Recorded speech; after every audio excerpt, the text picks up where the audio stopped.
So hi everyone, welcome back to another new video. So guys, finally इंजिनिअरिंगची CAP application form filling ही start झालेली आहे. तुम्ही वेबसाईटवर सुद्धा बघू शकता, हे ते न्यूजमध्ये आलेलं आहे. Online registration for CAP application has been started. म्हणजे आता तुम्ही रजिस्टर हे ते करू शकता. आता तुम्हाला कसं रजिस्टर करायचं आहे, काय काय स्टेप्स तुम्हाला फॉलो करायचे आहेत, तर हे सगळं मी तुम्हाला ह्या व्हिडिओमध्ये सांगणार आहे. तर तुम्ही ही व्हिडिओ शेवटपर्यंत नक्की बघा. जेवढं पण इम्पॉर्टंट स्टेप आहेत हे तुम्हाला कसे करायचे आहेत, तुम्हाला डॉक्युमेंट कसे अपलोड करायचे आहेत, व्हेरिफिकेशन तुम्हाला कसं चूज करायचं आहे, हे सगळं सांगणार आहे. सो प्लीज तुम्ही ह्या व्हिडिओला शेवटपर्यंत नक्की बघा. आणि जर तुम्ही ह्या चॅनलवर नवीन असाल तर नक्की तुम्ही ह्या चॅनलसोबत कनेक्टेड राहा, सबस्क्राईब करून ठेवा. सगळ्यात पहिले यायचं आहे तुम्हाला सीईटीच्या ऑफिशियल वेबसाईटवर, जी आपली इंजिनिअरिंगची कॅप राऊंडची वेबसाईट आहे, तर त्याच्यावर यायचं आहे. इथे तुम्हाला त्याची लिंक सुद्धा दिलेली आहे. त्याची लिंक मी तुम्हाला डिस्क्रिप्शन बॉक्समध्ये सुद्धा प्रोव्हाइड केलेली आहे.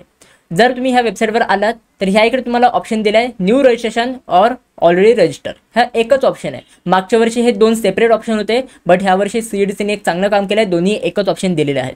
तर ह्यावर तुम्हाला क्लिक करायचं आहे. इथे तुम्ही क्लिक केल्यानंतर तुमच्यासमोर एक रजिस्टर ईमेल आयडी आणि पासवर्ड एंटर करायला. आता ह्या इकडे तुम्हाला दोन ऑप्शन दिले, एक साइन इनचा पण दिलाय आणि एक न्यू युजर, या इथे दोन ऑप्शन दिलेले आहेत. तर तुम्हाला साइन इन करायचं, तुम्हाला इथे रजिस्टर ईमेल आयडी आणि पासवर्ड जो आहे तो तुम्हाला एंटर करायचा आहे. कुठला पासवर्ड एंटर करायचा आहे? जो पासवर्ड आत्तापर्यंत तुम्ही रिझल्ट चेक करताना एंटर करत होतात, तुम्ही आन्सर की चेक करताना बघा, तुम्हाला एक पहिली स्टेप हीच करायला लागायची की तुम्हाला ईमेल आयडी आणि पासवर्ड एंटर करायचा होता. सो जो पण तुमच्या सीईटीचा ईमेल आयडी आहे आणि जो पण तुमचा पासवर्ड तुम्ही सेट केला होता, तर तो ईमेल आयडी आणि पासवर्ड ह्या ते एंटर करून तुम्हाला साइन इन करून घ्यायचा. एकदा तुम्ही साइन इन केलं तर त्याच्यानंतर तुमच्यासमोर एक असं इंटरफेस येईल. आता ह्या इकडे तुम्हाला एक ऑप्शन दिलाय CAP registration, centralized admission process, ब्रॅकेटमध्ये कॅप आणि रजिस्ट्रेशन, हे तुम्हाला ऑप्शन दिलेलं आहे. तर ह्यावर तुम्हाला क्लिक करायचं आहे. इथे तुम्ही क्लिक केल्यानंतर तुमच्यासमोर मल्टिपल ऑप्शन्स येतील. सो ज्या पण कोर्समधला तुम्हाला ॲप्लिकेशन फॉर्म फिलअप करायचा आहे त्या कोर्सला तुम्हाला सिलेक्ट करायचं आहे. जसे की मला माहिती आहे मोस्ट ऑफ दी मुलांना आता इंजिनिअरिंगसाठी अप्लाय करायचं आहे, तर तुम्हाला इथे बॅचलर ऑफ इंजिनिअरिंग ह्या इथं ऑप्शन दिला आहे, तर त्यावर क्लिक करायचं आहे. इथे तुम्ही क्लिक केल्यानंतर तुमच्यासमोर एक तुमचा ॲप्लिकेशन फॉर्म फिलअप करायला स्टार्ट होईल. सगळ्यात पहिली स्टेप तुम्हाला दिलेली असेल की तुम्ही सीईटीची एक्झामला ह्या वर्षी 2025 मध्ये अपियर केलं होतं की नाही. म्हणजे ह्या वर्षी तुम्ही सीईटीची एक्झाम दिली होती की नव्हती दिलीत, तर ते तुम्हाला विचारलंय येस ऑर नो. नसेल दिली तर तुम्हाला नोवर सिलेक्ट करायचं आहे. त्याच्यानंतर तुम्हाला PCBचे विचारेल की तुम्ही PCBची एक्झाम दिली होती का, येस ऑर नो. जर तुम्ही PCMची एक्झाम दिली असेल तर तुम्हाला येसवर क्लिक करायचं आहे. येसवर क्लिक केल्यानंतर तुम्हाला हे ते विचारेल PCM MSTCD ॲप्लिकेशन नंबर. म्हणजे ह्या इथे तुम्हाला ॲप्लिकेशन नंबर तुम्हाला एंटर करायचा आहे, जो पण तुमचा ॲप्लिकेशन नंबर असेल. त्याच्यानंतर तुमचा रोल नंबर एंटर करायचा आहे आणि त्याच्यानंतर तुमच्या PCM CET मध्ये म्हणजे PCM MSTCD मध्ये तुमची डेट ऑफ बर्थ तुम्ही काय एंटर केली होती, तर ती तुम्हाला डेट ऑफ बर्थ तुम्हाला ह्या एंटर करायची आहे.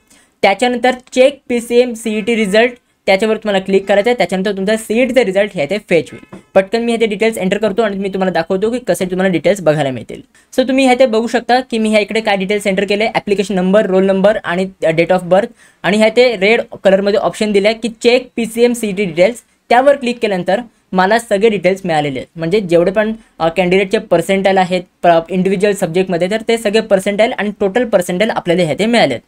आता त्याच्यानंतर तुम्हाला एक अजून एक ऑप्शन विचारलं आहे, have you appeared for PCB MSCET 2025. म्हणजे तुम्ही PCBची पण एक्झाम दिली होती का, PCB ग्रुपची पण एक्झाम दिली होती का, येस ऑर नो. येस असेल तर येस करून तुमचा ॲप्लिकेशन नंबर, PCB CETचा ॲप्लिकेशन नंबर, रोल नंबर आणि डेट ऑफ बर्थ एंटर करून तुम्हाला ते डिटेल्स ते फेच करून घ्यायचे आहेत. जर तुम्ही PCB ग्रुपची एक्झाम नसेल दिली तर सिम्पली तुम्हाला हे नोवर क्लिक करायचं आहे. नोवर क्लिक केल्यानंतर तुम्हाला अजून काही काही इन्फॉर्मेशन हे ते दिलेले आहे, काही काही इन्स्ट्रक्शन दिलेले आहेत.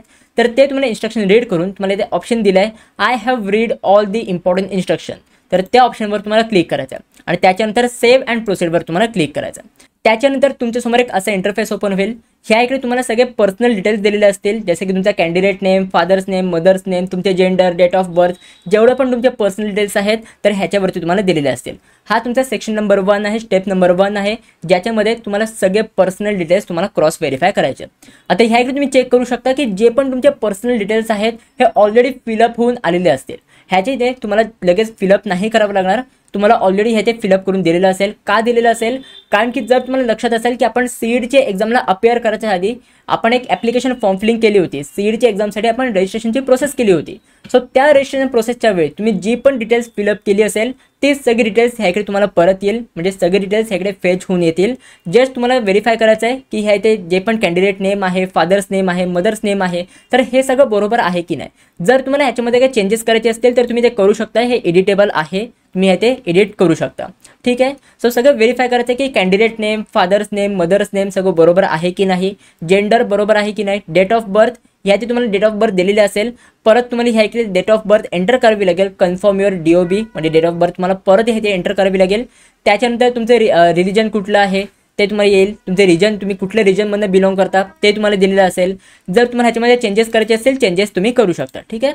त्याच्यानंतर ॲन्युअल फॅमिली इन्कम, तुमचे इन्कम सर्टिफिकेटवरती जी पण तुमची ॲन्युअल फॅमिली इन्कम दिलेली असेल ती तुम्हाला ॲन्युअल फॅमिली इन्कम ह्या ते सिलेक्ट करायची आहे. ही ऑलरेडी सिलेक्ट होऊन आलेली असेल, बट जर कोणाच्या ॲन्युअल फॅमिली इन्कममध्ये काही चेंजेस झालेले असतील, तुमच्या इन्कम सर्टिफिकेटवरची इन्कमची लिमिट ही थोडी चेंज झाली असेल, तर त्या केसमध्ये तुम्ही ते ॲन्युअल फॅमिली इन्कममध्ये चेंजेस करू शकता. त्याच्यानंतर तुम्हाला मदर टंग दिली आहे, तुमची मदर टंग कुठली आहे तुम्ही जे ऑलरेडी सिलेक्ट केली असेल तर ती तुम्हाला ते दिलेली असेल.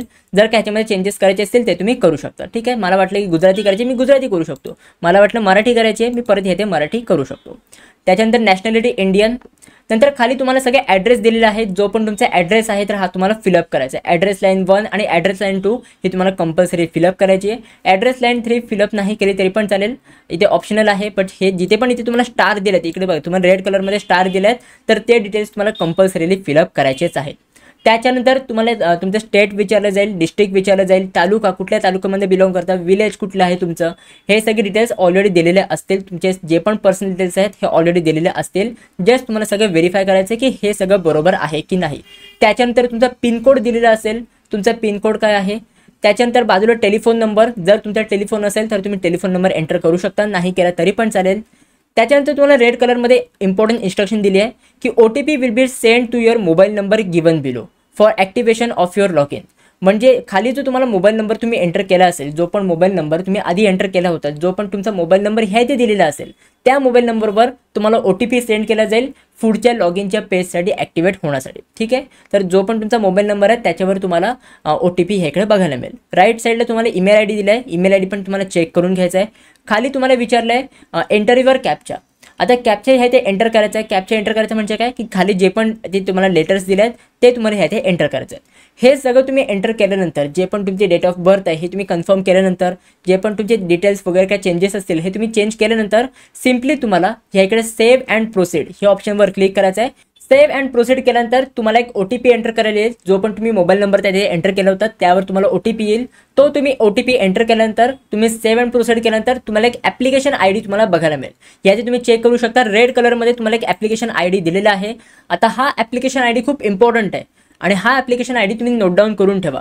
तुमच्या व्हॉट्सॲपवर किंवा तुमच्या कुठल्या तरी बुकमध्ये तुम्ही सेव्ह करून ठेवा. हा ॲप्लिकेशन ID तुम्ही लिहून ठेवा, कारण की पुढे जेव्हाही तुम्ही लॉग इन कराल तुमच्या डॉक्युमेंट व्हेरिफिकेशनसाठी किंवा इतर कुठल्याही प्रोसेससाठी जेव्हा तुम्ही लॉग इन कराल तर तुम्हाला ॲप्लिकेशन ID हा तुम्हाला विचारला जाणार आहे. तर त्याच्यामुळे तुम्हाला ॲप्लिकेशन ID सेव्ह करून ठेवायचा आहे.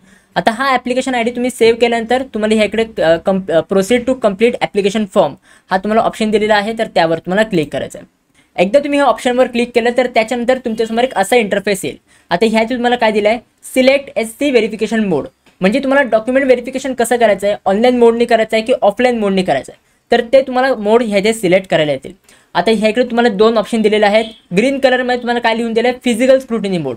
म्हणजे जर तुम्हाला डॉक्युमेंट ऑफलाईन व्हेरीफाय करायचे असतील, जर तुम्हाला डॉक्युमेंटला घेऊन ऑफलाईन स्क्रुटिनी सेंटरमध्ये जाऊन तुम्हाला व्हेरीफाय करून घ्यायचे असतील, तर त्या केसमध्ये तुम्हाला ते फिजिकल स्क्रुटिनी मोड हा तुम्हाला ऑप्शन दिला आहे, त्यावर तुम्हाला क्लिक करायचं आहे. जर तुम्हाला तुमचे डॉक्युमेंट्स हे ऑनलाईनच व्हेरीफाय करून घ्यायचे असतील, तुम्हाला कुठल्याही स्क्रुटिनी सेंटरमध्ये व्हिजिट नसेल करायचं, सगळं तुम्हाला ऑनलाईन व्हेरीफाय करून घ्यायचं असेल, तर सिम्पली तुम्हाला हे इकडे ई स्क्रुटिनी मोड ऑप्शन दिलेला आहे, तर त्यावर तुम्हाला क्लिक करायचं. बघा मी दोन्ही ऑप्शन तुम्हाला सिलेक्ट करून दाखवतो. जर तुम्ही ई स्क्रुटिनी मोड सिलेक्ट केलं तर त्याच्यानंतर तुम्हाला ह्याचे एक असं येईल की तुमचे ह्याचे स्टेप्स कंप्लीट झाले आहेत. कुठले स्टेप तुमचे कंप्लीट झाले आहेत, पहिली स्टेप कंप्लीट झाली आहे, असे तुम्हाला ह्याचे ऑप्शन बघायला मिळतील.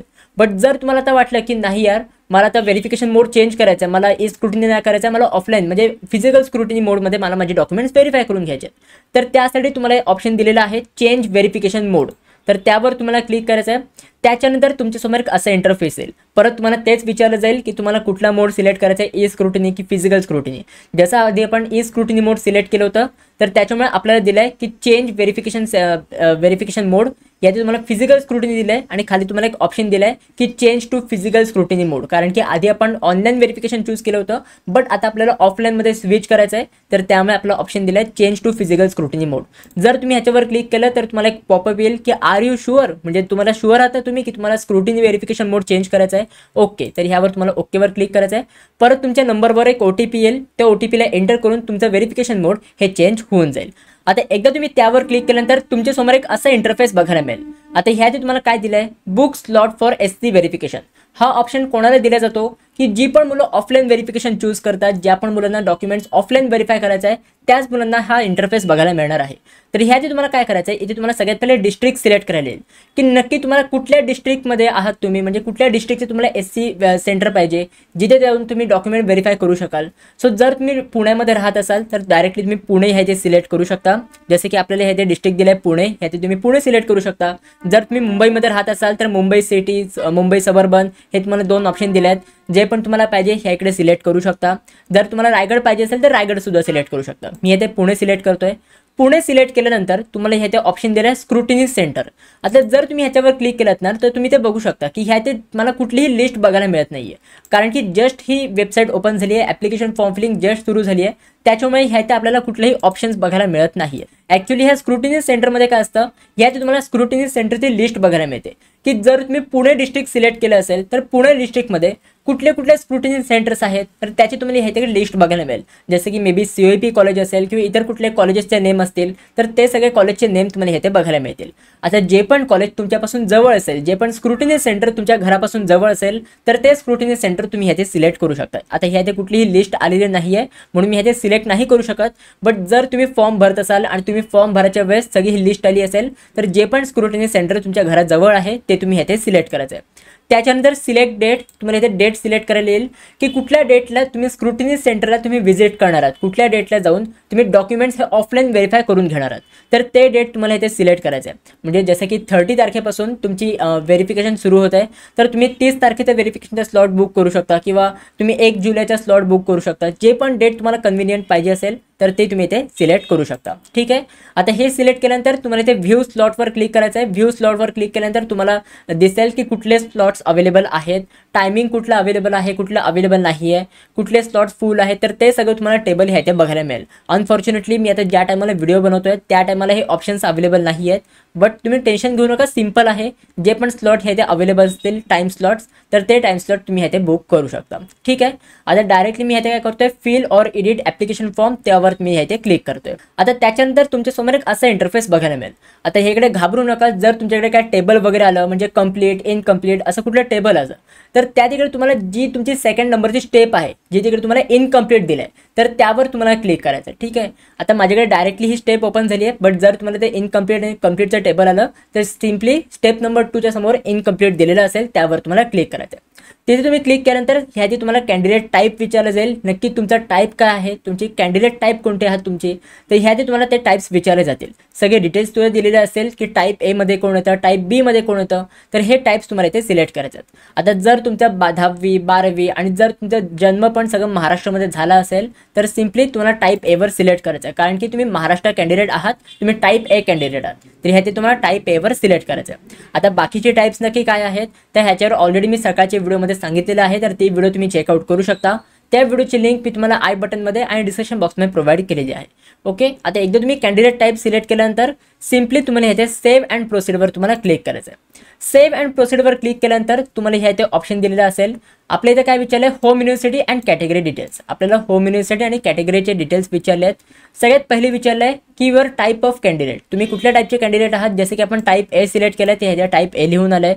त्याच्यानंतर type of document required for uploading type A, म्हणजे तुम्ही टाईप A चे कॅन्डिडेट आहात, ह्याचे तुमच्याकडे प्रूफ काय आहे तर सिलेक्ट डॉक्युमेंट. आता टाईप A ला तुम्हाला प्रूफ करण्यासाठी तुम्ही 3 पैकी एक कुठलाही डॉक्युमेंट अपलोड करू शकता. तुम्ही पाहिजे तर बर्थ सर्टिफिकेट अपलोड करू शकता, डोमिसाईल सर्टिफिकेट अपलोड करू शकता किंवा तुमचा स्कूल लिव्हिंग सर्टिफिकेट तुम्ही अपलोड करू शकता. ठीक आहे.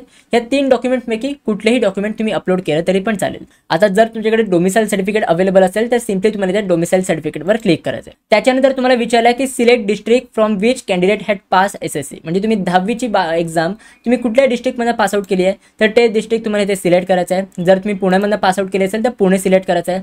त्याच्यानंतर 12वीची एक्झाम तुम्ही कुठल्या डिस्ट्रिक्टमधून पासआउट केली आहे तर ते डिस्ट्रिक्ट तुम्हाला ते सिलेक्ट करायचं आहे. जर 12वीची एक्झाम पण तुम्ही पुण्यामधूनच पासआउट केली असेल तर पुणे सिलेक्ट करायचं आहे. हे बघा, हे तुम्ही 2 डिटेल्स एंटर केल्यानंतर लगेच तुमची होम युनिव्हर्सिटी तुम्हाला हे ते बघायला मिळते की तुम्ही ज्या पण डिस्ट्रिक्टमधनं तुमची 12वीची बोर्ड एक्झाम पासआउट केली असेल ती तुमची होम युनिव्हर्सिटी असते. तर तीच तुम्हाला होम युनिव्हर्सिटी हे ते दिलेली आहे. त्याच्यानंतर तुम्हाला तालुका दिलेला आहे की कुठल्या तालुक्यामधून तुम्ही 12वीची बोर्ड एक्झाम पासआउट झालाय तर तो तुम्हाला तालुका हे ते सिलेक्ट करायचा आहे. जर तुमचा पुणे सिटीच असेल तर हे ते पुणे सिटी सिलेक्ट करून तुम्ही तालुके हे ते सिलेक्ट करू शकता. तर हे तुम्ही बघितलं असेल की हे तुम्हाला होम युनिव्हर्सिटी डायरेक्टली तुम्हाला लिहून दिलेली आहे. त्याच्या खाली तुम्हाला विचारलं आहे कॅटेगरी डिटेल्स, नक्की तुमच्या कॅटेगरी डिटेल्स काय आहे तर ते तुम्हाला विचारलेलं आहे. Select category which you belong, तुम्ही कुठल्या कॅटेगरीमध्ये बिलॉंग करता तर ती कॅटेगरी तुम्हाला सिलेक्ट करायची आहे. जर तुम्ही ओपनमधनं असाल तर ओपन सिलेक्ट करायचं आहे. याची तुम्हाला ॲन्युअल फॅमिली इन्कम हे ते लिहून दिलेलं असेल, जे आपल्याला स्टार्टिंगला आपण सिलेक्ट केलं होतं तर ते ॲन्युअल फॅमिली इन्कम हे ते आलेलं असेल. त्याच्यानंतर EWS सर्टिफिकेट, तुम्ही EWS सर्टिफिकेटमध्ये बिलॉंग करता का, तुमच्याकडे EWS सर्टिफिकेट आहे की नाही, येस और नो. जर असेल तर सिम्पली तुम्हाला येस करायचं आहे. येस केल्यानंतर इकडे तुम्हाला कास्ट नेम तुम्हाला ते एंटर करायचं आहे आणि त्याच्यानंतर तुम्ही EWSमधून अप्लाय करू शकता. आता एकदा तुम्ही EWSला येस केल्यानंतर ॲट दी एंड तुम्हाला EWSचा सर्टिफिकेटसुद्धा अपलोड करावं लागणार आहे. ठीक आहे. जर तुम्ही EWS मध्ये बिलॉंग नसाल करत तर नो सिलेक्ट करायचं आहे. सिम्पली तुम्हाला तुमचे कास्टची नेम हे ते एंटर करायचं आहे. हे झालं ओपनसाठी. जर आपण SC ST साठी बघितलं तर SC ST साठी तुम्ही ते कॅटेगरी सिलेक्ट केल्यानंतर सिम्पली तुम्हाला विचारलं आहे की तुम्ही कुठल्या कास्टमध्ये बिलॉंग करता. ती कास्ट तुम्हाला ते सिलेक्ट करायची आहे. पूर्ण कास्टची इथे लिस्ट दिलेली आहे. ज्या पण कास्टमध्ये बिलॉंग करत असाल ते कास्टचं नेम तुम्हाला इथे सिलेक्ट करायचं आहे. मी हे ते एक्झाम्पल म्हणून ही कास्ट सिलेक्ट करतोय. त्याच्यानंतर आपल्याला विचारलं आहे की तुमच्याकडे कास्ट व्हॅलिडिटी सर्टिफिकेट आहे की नाही, त्याचे स्टेटस काय आहे, तुमच्याकडे व्हॅलिडिटी सर्टिफिकेट अवेलेबल आहे का. अवेलेबल असेल तर सिम्पली तुम्हाला अवेलेबलवर क्लिक करायचं आहे. जर तुमच्याकडे कास्ट व्हॅलिडिटी सर्टिफिकेट आत्ता अवेलेबल नाही आहे बट तुम्ही त्याला अप्लाय केलं आहे आणि त्याची रिसिप्ट तुमच्याकडे आहे तर तुम्हाला ऑप्शन दिला आहे की अप्लाइड बट नॉट रिसिव्ड, तर त्यावर तुम्ही क्लिक करू शकता. आणि जर तुमच्याकडे कास्ट व्हॅलिडिटी सर्टिफिकेट अवेलेबलच नसेल तर त्या केसमध्ये तुम्हाला नॉट अप्लाइडवर सिलेक्ट करायचं आहे. आता जर तुम्ही नॉट अप्लाइडवर सिलेक्ट केलं तर तुम्ही ते लक्षात घ्या की जर तुमच्याकडे कुठलेही डॉक्युमेंट अवेलेबल नसेल तुमच्या कॅटेगरीचे डॉक्युमेंट तर त्या केसमध्ये तुम्ही त्या कॅटेगरीमधनं अप्लाय नाही करू शकत. ठीक आहे. आता जर तुमच्याकडे रिसिप्ट असेल तर अप्लाइड बट नॉट रिसिव्ड केल्यानंतर तुम्हाला सिम्पली त्या रिसिप्टवरती जे पण डिटेल्स दिलेले असतील त्या रिसिप्टचा ॲप्लिकेशन नंबर काय आहे, ॲप्लिकेशन डेट काय आहे, इश्युइंग ऑथॉरिटी नेम काय आहे, तर ते सगळे डिटेल्स तुम्हाला इथे सिलेक्ट करायला येतील. तर हे सगळे डिटेल्स तुम्हाला फिलअप करायचे आहेत जसं तुम्हाला त्या व्हॅलिडिटीच्या रिसिप्टवर दिलेलं असेल तसं. ठीक आहे. सिम्पली जर तुमच्याकडे व्हॅलिडिटी अवेलेबल असेल तर अवेलेबलवर सिलेक्ट करा. डायरेक्टली तुम्ही शेवटच्या स्टेपला तुम्ही व्हॅलिडिटी अपलोड करायचं तुम्हाला ऑप्शन बघायला मिळेल. आता जर तुम्ही OBC कॅटेगरीमध्ये बिलॉंग करत असाल तर इथे OBC कॅटेगरीचं ऑप्शन आहे. OBCसाठी तुम्हाला इथे अजून एक ऑप्शन दिलं आहे की कास्ट यू बिलॉंग, कुठल्या कास्टमध्ये बिलॉंग करतात ते कास्ट तुम्हाला इथे सिलेक्ट करायचे आहे. मी इथे सिम्पली एक कास्ट सिलेक्ट करतो. त्याच्यानंतर तुम्हाला ऑप्शन दिलं आहे की कास्ट व्हॅलिडिटी सर्टिफिकेट स्टेटस, तुमच्याकडे कास्ट व्हॅलिडिटी सर्टिफिकेट स्टेटस आहे का, तुमच्याकडे कास्ट व्हॅलिडिटी आहे की नाही. अवेलेबल असेल तर अवेलेबलवर सिलेक्ट करा. जर तुमच्याकडे कास्ट व्हॅलिडिटीची रिसिप्ट असेल तर अप्लाइड बट नॉट रिसिव्डवर सिलेक्ट करा. जर तुमच्याकडे कास्ट व्हॅलिडिटी अवेलेबलच नसेल तर सिम्पली तुम्ही ते नॉट अप्लाइडवर सिलेक्ट करा.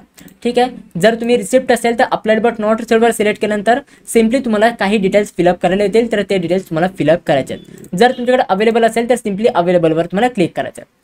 आता त्याच्यानंतर तुम्हाला विचारलं नॉन क्रिमिनल सर्टिफिकेट. आता OBC कॅटेगरीसाठी नॉन क्रिमिनल सर्टिफिकेट हे रिक्वायर्ड असतं, तर त्याच्यामुळे तुम्हाला नॉन क्रिमिनल सर्टिफिकेटचं विचारलं आहे की तुमच्याकडे NCL सर्टिफिकेट आहे का, available, applied but not received आणि नॉट अप्लाइड. जर रिसिप्ट असेल तर अप्लाइड बट नॉट रिसिव्ड करा. अवेलेबल असेल तर सिम्पली तुम्ही अप्लाइडवर किंवा अवेलेबलवर सिलेक्ट करू शकता. ठीक आहे. तर इथे अवेलेबलवर सिलेक्ट केल्यानंतर सिम्पली हे सगळे डॉक्युमेंट तुमच्याकडे अवेलेबल आहेत हे तुम्ही सांगताय.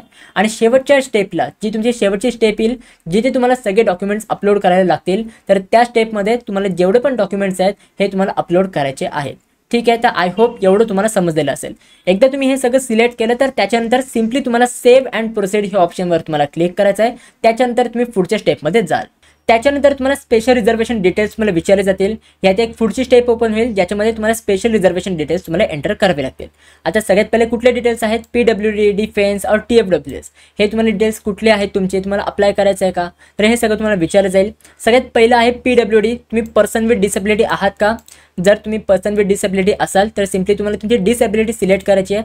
ते तुम्ही सिलेक्ट केल्यानंतर तुम्ही ते चेक करू शकता. रेडमध्ये तुम्हाला एक इन्स्ट्रक्शन दिलेली आहे 40% बेंच मार्क डिसेबिलिटी रिक्वायर्ड, म्हणजे मिनिमम 40% तुमची डिसेबिलिटी ही असली पाहिजे. ठीक आहे. जर तुम्ही PWD कॅन्डिडेट नसाल तर सिम्पली तुम्हाला नॉट ॲप्लिकेबलवर तुम्हाला सिलेक्ट करायचं आहे. त्याच्यानंतर इज पॅरेंट डिफेन्स पर्सनल, तुमचे पॅरेंट्स डिफेन्समध्ये आहेत का, तर कुठले डिफेन्स आहेत, डिफेन्स 1मध्ये आहेत, म्हणजे एक्स सर्व्हिस पर्सन आहेत की ॲक्टिव्ह सर्व्हिस आहेत की नॉन डोमिसाईल आहेत, तर हे तुम्हाला सिलेक्ट करायचं आहे. ठीक आहे, जर कुठलेही डिफेन्समध्ये नसेल तर नॉट ॲप्लिकेबल सिलेक्ट करा. तुमची ॲन्युअल फॅमिली इन्कम तुम्हाला ऑलरेडी लिहून दिलेली असेल, जी आपण ऑलरेडी सिलेक्ट केली होती. त्याच्यानंतर तुम्हाला TFWSला अप्लाय करायचं आहे का. TFWS म्हणजे ट्युशन फीज वेव्हिअर स्कीम, ज्याच्यामधनं तुमची 80% ऑफ फीज ही माफ होते. जी तुमची ट्युशन फीज आहे ही तुमची माफ होते. जस्ट तुम्हाला डेव्हलपमेंट फीज पे करावी लागते, जी खूप कमी असते.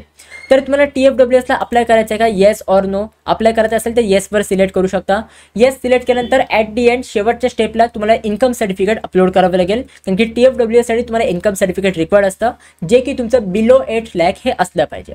ठीक आहे, जर तुम्हाला अप्लाय करायचं नसेल तर इथे तुम्ही नो करू शकता. ठीक आहे, त्याच्यानंतर तुम्हाला विचारलं ऑर्फन डिटेल्स, तुम्ही ऑर्फन आहात का. जर ऑर्फन असाल तर येसवर क्लिक करू शकता. त्याच्यानंतर click here to required format of proforma U, तुम्हाला प्रोफार्मा यू रिक्वायर्ड असतो, तर ह्यावर क्लिक करून तुम्ही प्रोफार्मा यू हे घेऊ शकता. इथे नो म्हणजे ऑर्फन नसाल तर नो सिलेक्ट करायचं आहे. नंतर do you belong to minority, आता तुम्ही मायनॉरिटीमधनं बिलॉंग करता का, येस ऑर नो. ही तुम्हाला येस ऑर नो विचारलं आहे. जर नो असेल, जर तुम्ही मायनॉरिटीमधनं बिलॉंग नसाल करता, सिम्पली तुम्हाला नो करायचं आहे. बट जर तुम्ही मायनॉरिटीमधनं बिलॉंग करत असाल तर इथे तुम्हाला येस क्लिक करायचं आहे. एकदा तुम्ही येसवर क्लिक केलं तर त्याच्यानंतर खाली तुम्हाला विचारेल की नक्की तुमच्या मायनॉरिटीचा स्टेटस काय, तुम्ही रिलिजियस मायनॉरिटीमधनं बिलॉंग करता की लिंग्विस्टिक मायनॉरिटीमधनं बिलॉंग करता. जर तुम्ही लिंग्विस्टिक मायनॉरिटी सिलेक्ट केली तर तुमची इथे मदर टंग येईल, जी पण तुम्ही मायनॉरिटीची मदर टंग असेल तर ते येईल, आणि त्याच्यानंतर तुमचा मायनॉरिटी टाईप तुम्हाला इथे सिलेक्ट करायला येईल. आता जसं की मी ह्या फॉर्ममध्ये already me mother tongue Marathi select केली आहे, तर त्याच्यामुळे मला इथे लिहून आलं आहे की not eligible for linguistic minority because your mother tongue is Marathi. ज्या पण मुलांची मदर टंग मराठी असेल तर ती मुलं मायनॉरिटीमध्ये येत नाहीत. ठीक आहे, जर तुम्ही कुठल्याही रिलिजियस मायनॉरिटीमध्ये बिलॉंग करत असाल तर ह्याची तुम्हाला रिलिजियस मायनॉरिटी सिलेक्ट करायची आहे. कुठलं तुमचं रिलिजन आहे तर ते तुम्हाला इथे येईल. त्याच्यानंतर रिलिजियस मायनॉरिटी टाईप तुम्हाला सिलेक्ट करायला येईल. आता जी पण मुले हिंदू आहेत तर ती कुठल्याही रिलिजियस मायनॉरिटीमध्ये बिलॉंग नाही करत, तर तुम्हाला ह्या इथे सिम्पली लिहून येईल की not eligible for religious minority because your religion is Hindu. तुम्ही हिंदू आहात म्हणून तुम्ही कुठल्याही मायनॉरिटीमध्ये बिलॉंग करत नाही. ठीक आहे, तर सिम्पली मी ह्याची नोवर सिलेक्ट करतो. नोवर सिलेक्ट केल्यानंतर सगळे डिटेल्स तुम्हाला क्रॉस चेक करून घ्यायचे आहेत आणि नंतर तुम्हाला सेव्ह अँड प्रोसीडवर तुम्हाला क्लिक करायचं. आता एकदा तुम्ही सेव्ह अँड प्रोसीड केलं तर त्याच्यानंतर तुम्हाला क्वालिफिकेशन डिटेल्स विचारले जातील. सगळ्यात पहिले आहे तुमच्या 10वीचे डिटेल्स.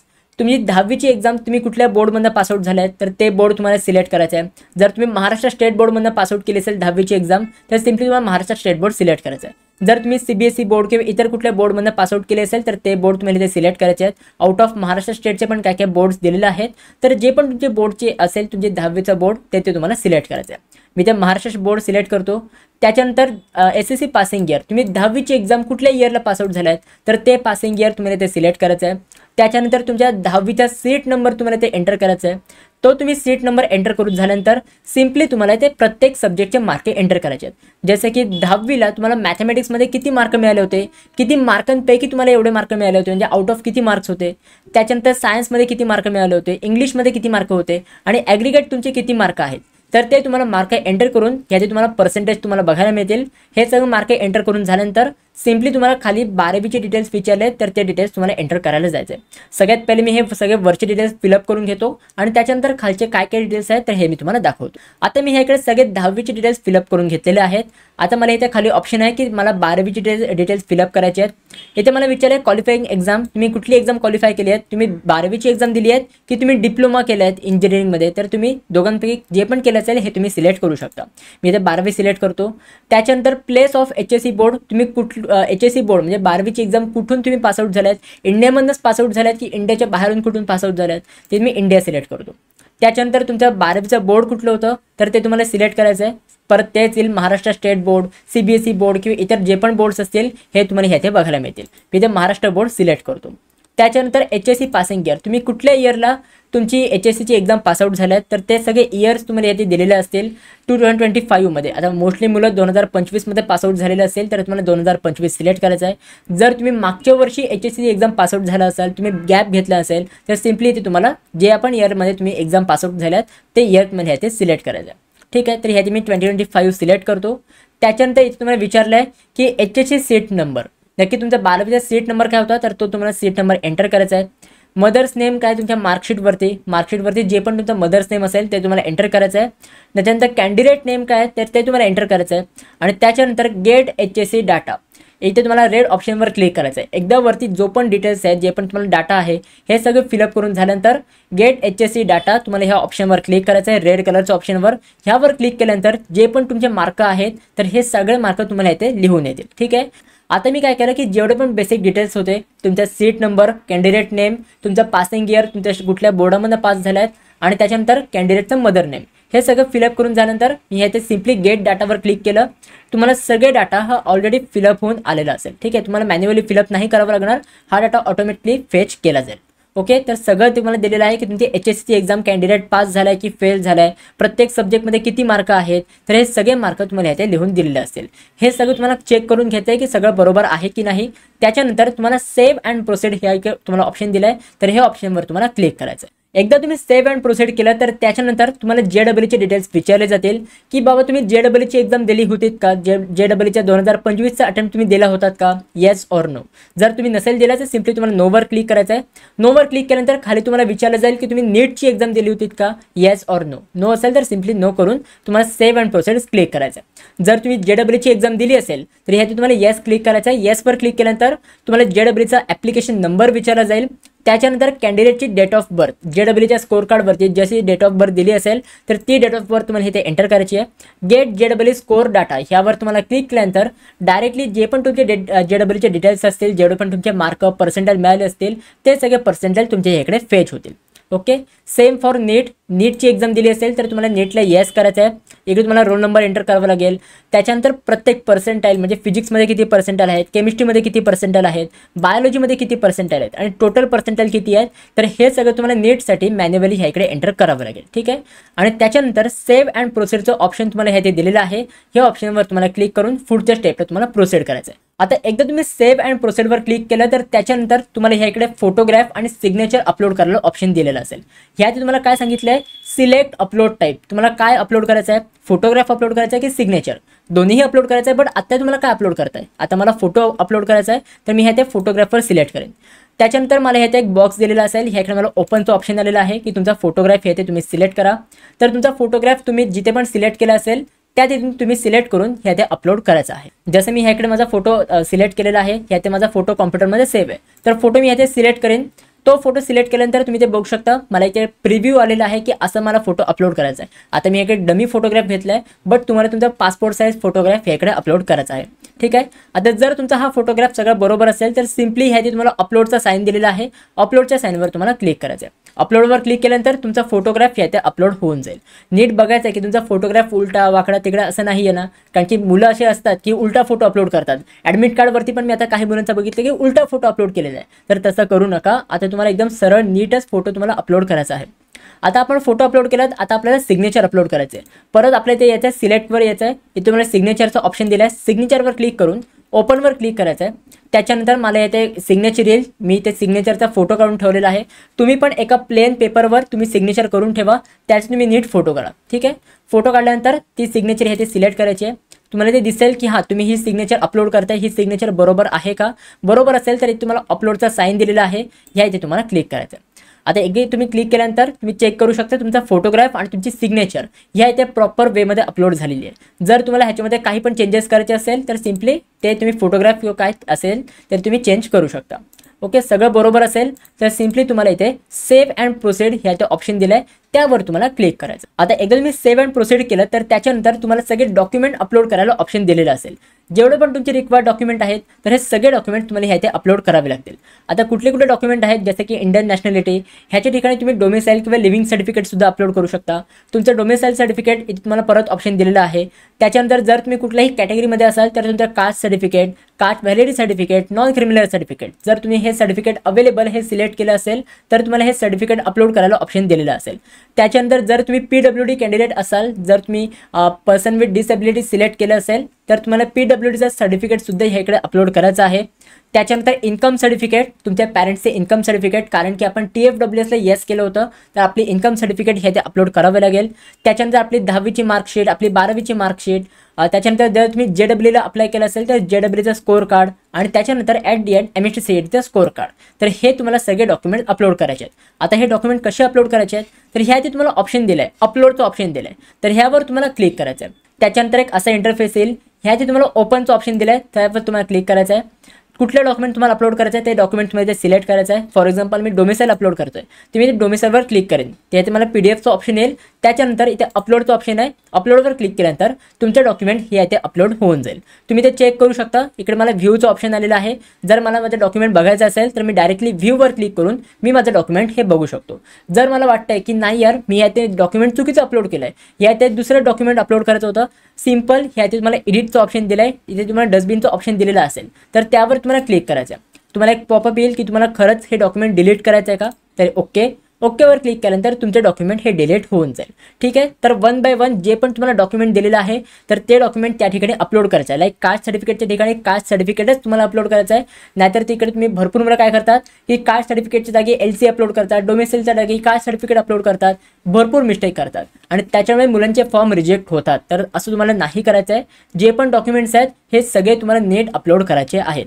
एकदा तुम्ही सगळे डॉक्युमेंट अपलोड केले तर सिम्पली तुम्हाला सेव्ह अँड प्रोसीड करायचं आहे. सेव्ह अँड प्रोसीड झाल्यानंतर तुम्हाला परत एक फॉर्मचा प्रिव्ह्यू येईल, तुम्हाला पूर्ण फॉर्म त्याच्याकडे बघायला मिळेल. तो फॉर्म तुम्ही बघितल्यानंतर सगळं व्हेरीफाय करायचं आहे की जे पण आपण डिटेल्स एंटर केले आहेत हे सगळे बरोबर आहेत की नाही. सगळे बरोबर असतील तर सिम्पली तुम्हाला त्याच्याकडे सबमिट करून टाकायचं आहे. सबमिट केल्यानंतर तुमचा फॉर्म हा व्हेरिफिकेशनला जाईल. म्हणजे जर तुम्ही ऑनलाईन व्हेरिफिकेशन चूज केलं असेल तर तुमचा फॉर्म ऑनलाईन व्हेरिफिकेशनला हा जाणार आहे. बट जर तुम्ही ऑफलाईन व्हेरिफिकेशन चूज केलं असेल तर तुम्हाला ऑफलाईन डॉक्युमेंट हे घेऊन एका स्क्रुटिनी सेंटरमध्ये जाऊन तुम्हाला व्हेरीफाय करून घ्यायचे. ठीक आहे. तर एवढीच ही ॲप्लिकेशन फॉर्म फिलिंग. एवढं काय म्हणजे ह्याच्यामध्ये डिफिकल्टी नाही आहे, एवढं काही रॉकेट सायन्स पण नाही आहे. तुम्ही सिम्पली ॲप्लिकेशन फॉर्म तुम्ही स्वतःहून फिलअप करू शकता. आय होप हे सगळं तुम्हाला समजलेलं असेल. जर इथपर्यंत सगळं समजलं असेल तर मला कॉमेंटमध्ये नक्की सांगा की येस दादा मला समजलं आणि मी माझा फॉर्म बरोबर फिलअप केला. म्हणजे मला समजेल की किती मुलं माझी व्हिडिओ बघून हे फॉर्म फिलअप करतात. तर त्याच्यामुळे मला कॉमेंटमध्ये सांगायला विसरू नका. प्लस त्यासोबत जर तुम्हाला पर्सनल गायडन्स पाहिजे असेल ह्या पूर्ण कॅपराऊंडच्या प्रोसेसमध्ये तर त्यासाठी तुम्ही आपली पर्सनल काउन्सिलिंग जॉईन करू शकता. पर्सनल काउन्सिलिंगचे सगळे डिटेल्स आणि सगळे लिंक्स मी तुम्हाला डिस्क्रिप्शन बॉक्समध्ये प्रोव्हाइड केलेले आहेत. आज पर्सनल काउन्सिलिंगचा शेवटचा दिवस आहे, ऑफरचा शेवटचा दिवस आहे. उद्यापासून ऑफर हे इन्क्रीज होईल, हे ऑफर राहणार नाही आहे. तर त्याच्यामुळे आजची ही लास्ट डे आहे ऑफरची, ज्याच्यामध्ये तुम्हाला 1500 रुपयामध्ये ही पर्सनल काउन्सिलिंग मिळत आहे. सो जर तुम्ही इंटरेस्टेड असाल तर नक्की तुम्ही ह्याच्यामध्ये एनरोल करा. डिस्क्रिप्शन बॉक्समध्ये मी तुम्हाला 2 हेल्पलाईन नंबरसुद्धा प्रोव्हाइड केले आहेत. काही पण तुम्हाला माहिती पाहिजे असेल, काही पण तुम्हाला एन्क्वायरी करायची असेल तर त्या हेल्पलाईन नंबरवर तुम्ही व्हॉट्सअपवर मेसेज करू शकता. मी किंवा माझी टीम तुम्हाला लवकरात लवकर रिप्लाय करायचा प्रयत्न करू. So guys that's it for video. कशी वाटते तुम्हाला ही व्हिडिओ आवडली असेल तर नक्की लाईक करा, शेअर करा, सबस्क्राईब करा. भेटू आपण पुढच्या व्हिडिओमध्ये. तोपर्यंत बाय बाय, सी या and have a good day.